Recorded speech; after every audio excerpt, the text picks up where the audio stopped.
Di tengah kebijakan efisiensi anggaran, Badan Pengawas Pemilu, Bawaslu, Provinsi Papua Selatan membuktikan bahwa pengawasan demokrasi tidak boleh mati suri.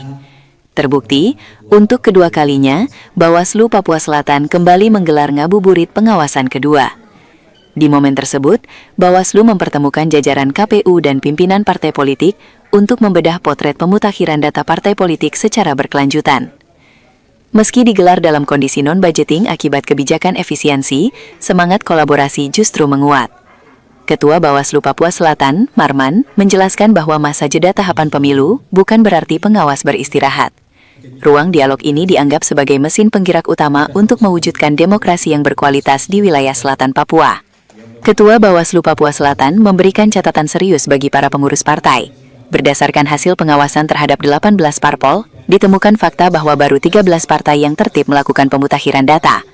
Langkah proaktif ini merujuk pada Surat Edaran Bawaslu Nomor 41 Tahun 2025. Bawaslu menemukan adanya ketidaksinkronan alamat kantor parpol atau telah pindah alamat, namun datanya di Sistem Informasi Partai Politik, SIPOL, belum diperbaharui.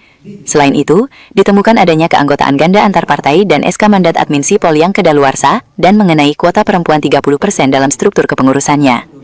Kita juga tidak semata-mata bisa melaksanakan itu dengan adanya harus ditandai adanya parameter partai politik yang dikelola, terstruktur dan terorganisir. Tentunya partai politik dan terstruktur mulai kelembagaan dari pusat sampai dengan daerah, kalau di parpol di ranting sampai di ranting dan sebagainya harus terstruktur kelembagaannya maupun pengurusnya itu baru yang dinamakan partai politik yang substansi yang bisa melakukan proses demokrasi secara substansial, dan hal itu bisa dilakukan ketika masing-masing partai politik tadi melakukan pemutakhiran data partai politik yang setiap tahunnya dilakukan sebanyak 2 kali pada semester pertama dan semester kedua berdasarkan PKPU 11 2026 2022 yang merupakan perubahan dari PKPU 4 2022. Bawaslu memperingatkan agar partai politik memanfaatkan waktu ruang di luar tahapan ini untuk merapikan administrasi organisasi mereka.